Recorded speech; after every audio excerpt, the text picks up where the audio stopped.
Imagine you're walking down the street. You trip off the sidewalk. You fall hard, and you hear a loud snap. You look down, and your leg is broken. Today, this is a bad day. You call an ambulance, you go to the hospital, you get a cast, and you spend a few weeks watching Netflix on the couch. But imagine this happening 20,000 years ago. The temperature is freezing. There are no hospitals, no painkillers, and no ambulances. In the animal kingdom, a broken leg is a guaranteed death sentence. You can't run from danger, you can't hunt for food, and you can't walk to the river for water. You are the first target for any predator passing by. So what happened if an ancient human broke their leg? The logical answer is that they died. But the real answer is the reason you and I are alive today. To understand how crazy a broken leg was in the Ice Age, you have to understand the math of survival. A hunter-gatherer tribe was constantly on the move following food. If you couldn't walk, you slowed everyone down.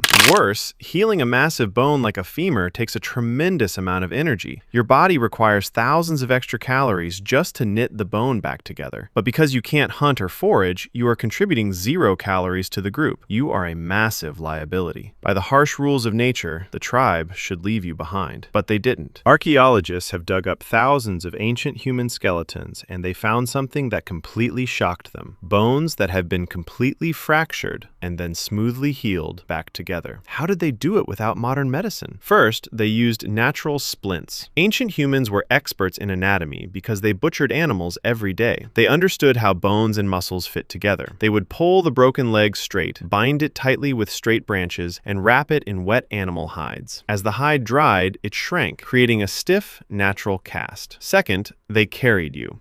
Since tribes had to keep moving to find food, leaving you wasn't an option, which means your friends and family literally built stretchers out of wood and animal skins, carrying your dead weight for miles across freezing, dangerous terrain. Third, they fed you. For the 6 to 8 weeks it took for your bone to heal, someone else had to work twice as hard to hunt for you, chew your food if you were too weak, and protect you while you slept. We actually have proof of this extreme level of care. In a cave in Iraq called Shanidar, scientists found the remains of a Neanderthal man who lived around 45,000 years ago. They named him Shanidar I. When scientists examined his bones, they were stunned. This man had suffered massive trauma early in life. He had a crushing blow to his head that probably left him blind in one eye. He had a withered right arm that was amputated above the elbow. He had a severe leg injury that left him with a terrible limp. In the wild, he should have died as a young man, but his bones showed that he lived to be over 40 years old, which was an old man for a Neanderthal. He survived for decades because his tribe didn't abandon him. They chewed his food, they protected him, and they kept him alive. Years ago, a student asked the famous anthropologist Margaret Mead what she considered to be the first sign of human civilization.